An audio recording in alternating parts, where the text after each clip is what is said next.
The Grand Hall of the Galactic Federation buzzed with activity. Hundreds of alien species moved about, each representing their own world. Among them walked Thomas Reynolds, Earth's ambassador, his tall frame standing out among the various creatures. He adjusted his blue diplomatic uniform and watched the scene before him with careful eyes. That's when he first saw them, the Lumini. They were small beings, none taller than 4 feet, with pale blue skin that seemed to glow softly in the hall's bright lights. They moved carefully, almost fearfully, pressing themselves against the walls to avoid the larger aliens. "Excuse me." Coming through. A deep voice boomed as a group of massive red-skinned Krax warriors pushed their way through the crowd. One of them bumped into a Lumini female, sending her sprawling across the polished floor. Her data tablets scattered everywhere. None of the Krax even looked back. Thomas stepped forward without thinking. He knelt beside the fallen alien and helped gather her tablets.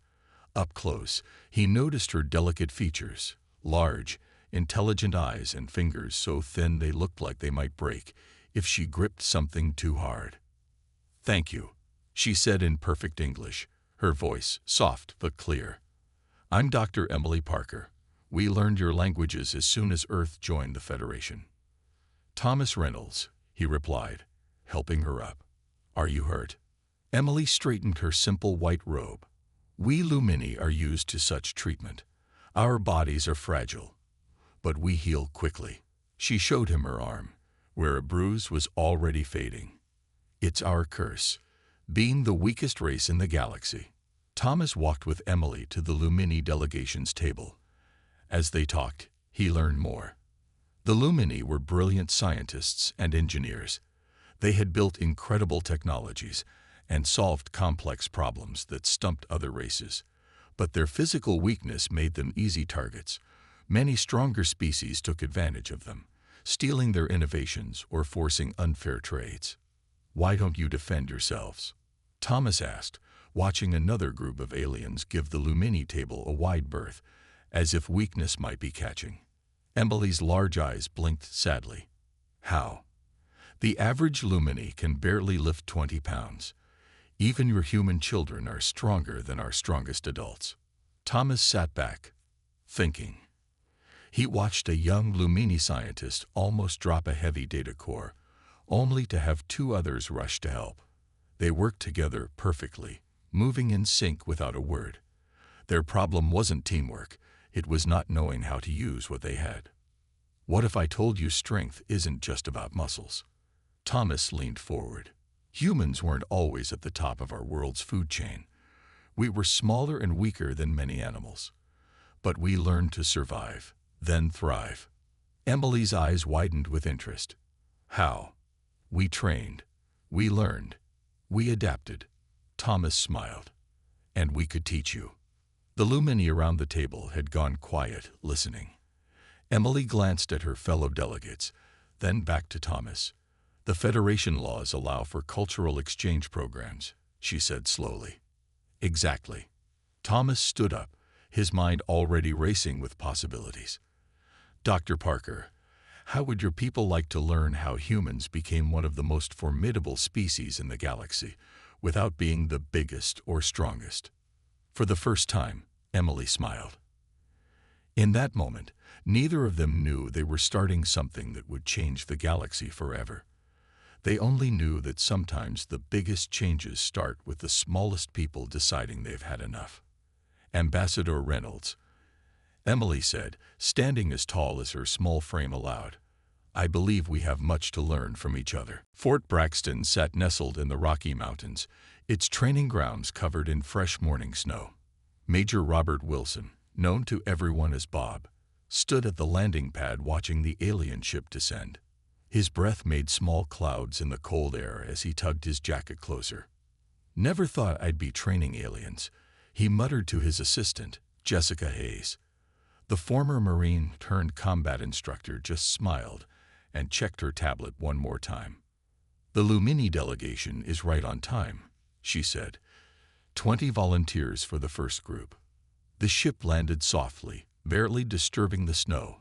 It was beautiful, all smooth lines and shining metal, showing off the Lumini's advanced technology. The door opened with a gentle hiss, and the first Lumini stepped out. Their leader, Alan Mitchell, blinked in the bright mountain sunlight. Like all Lumini, he had taken an Earth name for easier communication. He wore what looked like a thin environment suit, protecting him from the cold. Behind him, 19 other Lumini followed carefully down the ramp. Bob stepped forward. "Welcome to Earth. I'm Major Wilson, and this is Instructor Hayes. We'll be running your training program." Alan's large eyes studied the humans with obvious curiosity. "Thank you for having us. I must admit, some of our people think this is a waste of time. They say we're too weak to ever defend ourselves." "Yeah," Bob grinned. "Tell that to my grandmother. 5 feet tall, barely 100 pounds, and she once fought off a burglar with a frying pan and pure attitude." The Lumini exchanged confused looks, but Alan smiled.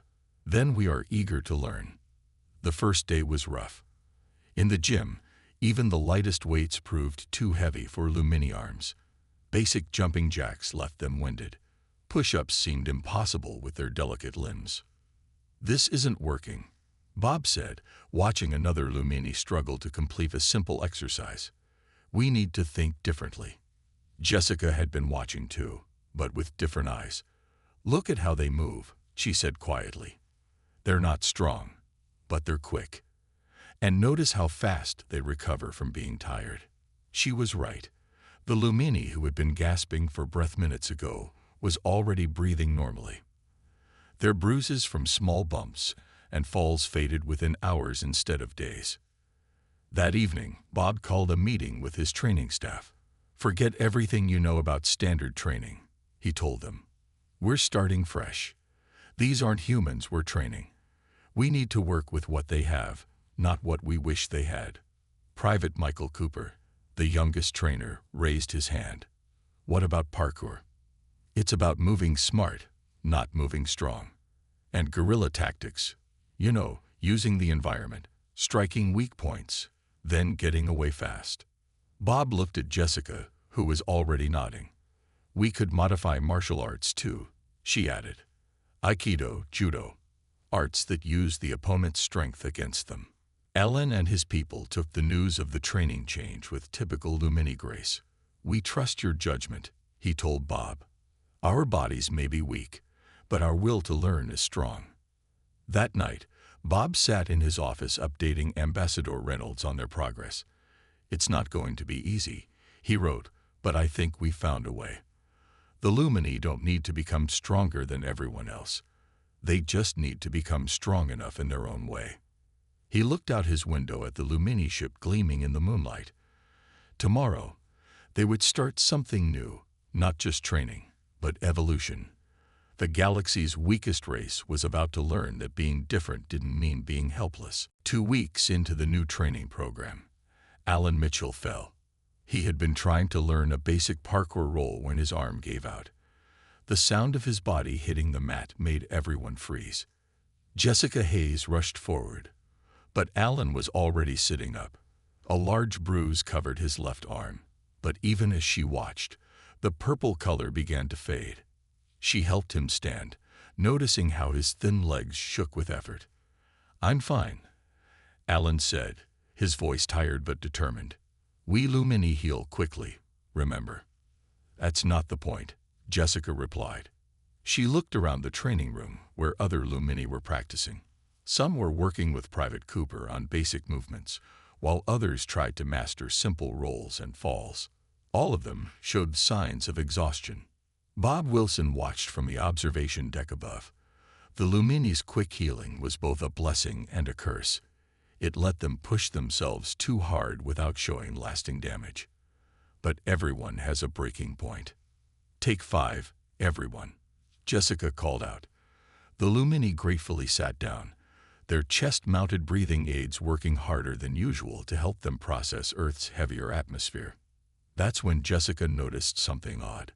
She pulled up her tablet, checking the medical scans they'd been taking. "Bob," she called up to the observation deck, "you need to see this." The scans showed something remarkable. The Lumini's muscles, while still incredibly delicate, were changing. Their quick healing wasn't just fixing damage. It was adapting their bodies to handle more stress. "Look at this," she pointed to the data. "Their muscle density is increasing. Not much, but it's happening. Their bodies are evolving to match their training." Bob studied the numbers. "How long until they're ready for the next phase?" "That's just it," Jessica said excitedly. "I think they're ready now. Their bodies are weak, but they're learning to work with what they have." "Alan, come here." Alan walked over, moving carefully but with growing confidence. Jessica pointed to a training dummy used for martial arts practice. "Hit it," she said. "Not like we taught you before.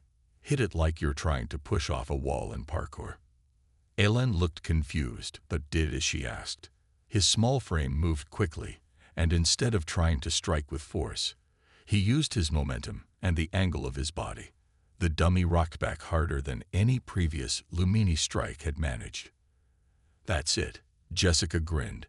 "You're not hitting harder, you're hitting smarter.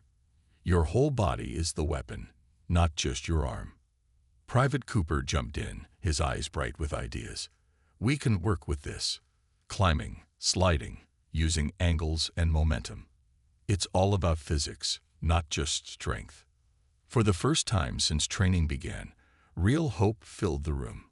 The Lumini gathered around, their large eyes shining with excitement as Jessica and Cooper began explaining the new approach. Bob smiled from above. He pulled out his phone and sent a quick message to Ambassador Reynolds. "Breakthrough made. The Lumini won't be the strongest warriors in the galaxy. They'll be something better, the smartest." That evening, as the sun set behind the mountains, Alan stood in front of his fellow Lumini. "Tomorrow," he said, his soft voice carrying clearly, "we stop trying to be what we're not. Instead, we'll become the best version of what we are."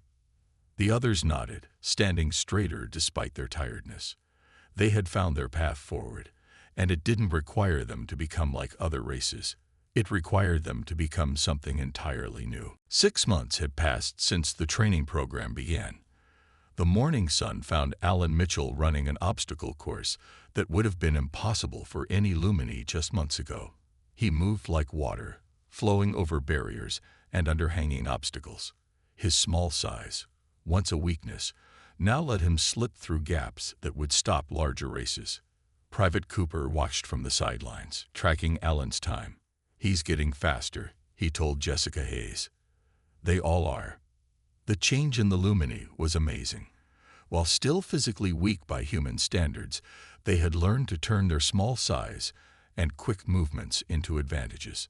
Their training suits, once simple environment protection, now included smart fabric that helped support their joints and enhance their natural agility. "Time," Cooper called out as Alan crossed the finish line. 2 minutes faster than last week. Alan barely looked tired.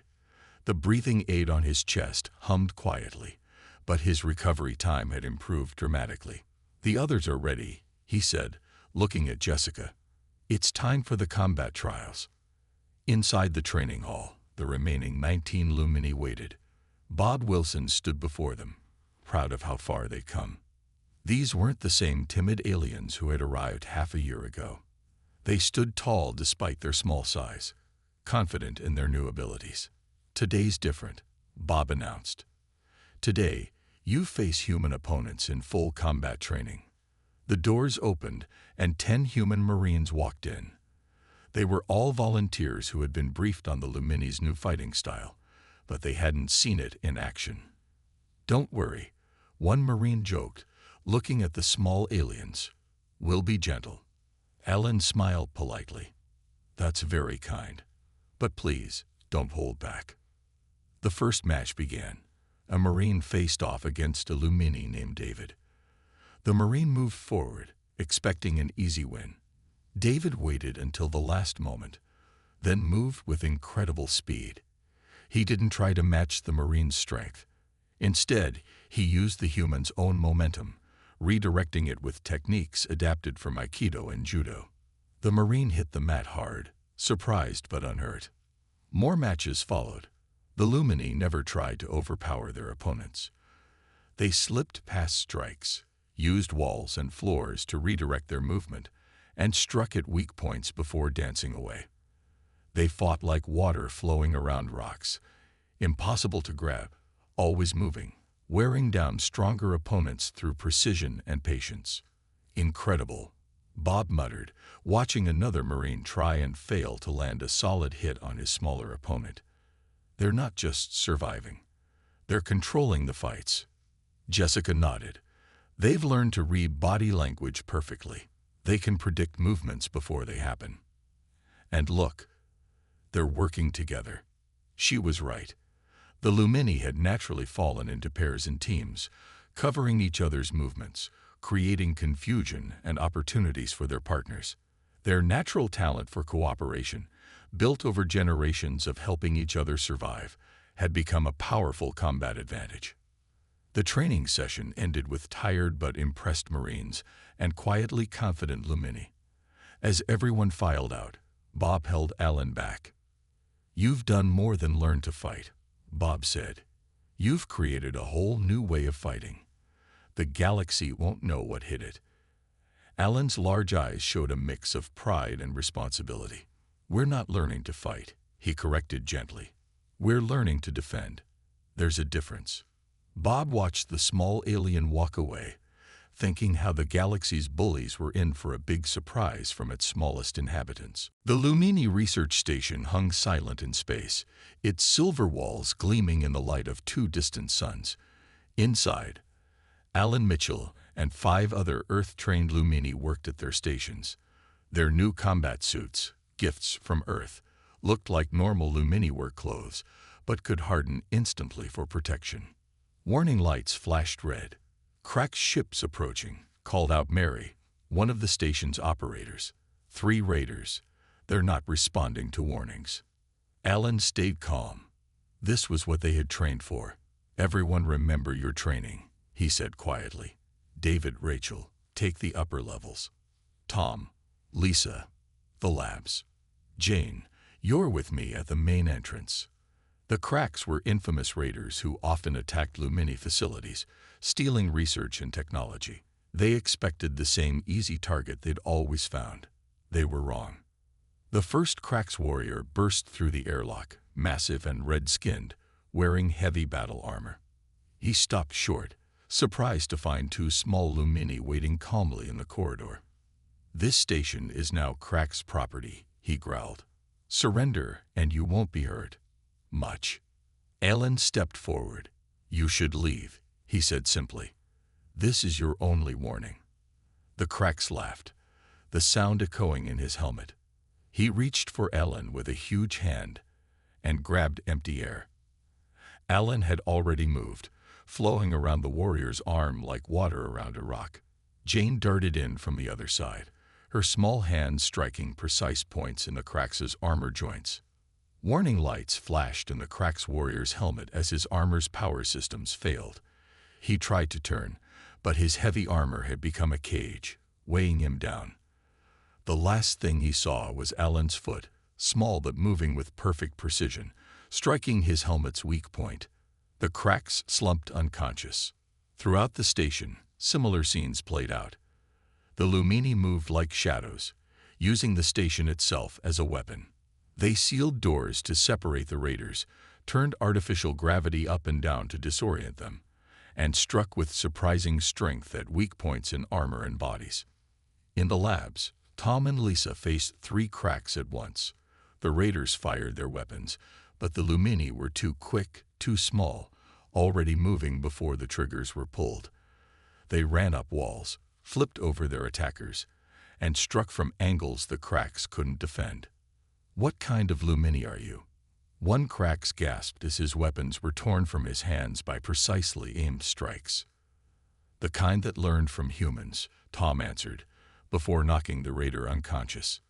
The battle ended in minutes. Not a single piece of research was stolen, not one Lumini was injured.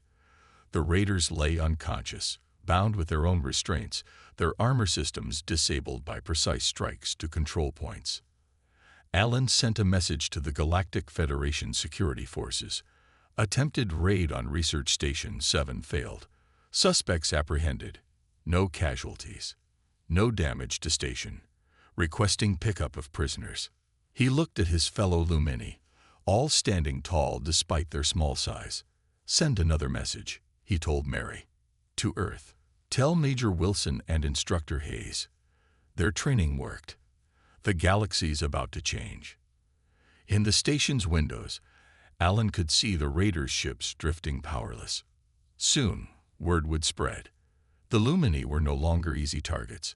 They had found their strength, not in size or muscle, but in speed, skill, and intelligence. The Great Hall of the Galactic Federation buzzed with excitement.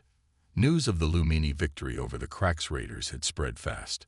Ambassador Thomas Reynolds sat next to Dr. Emily Parker, watching delegates from 100 worlds argue about what this meant.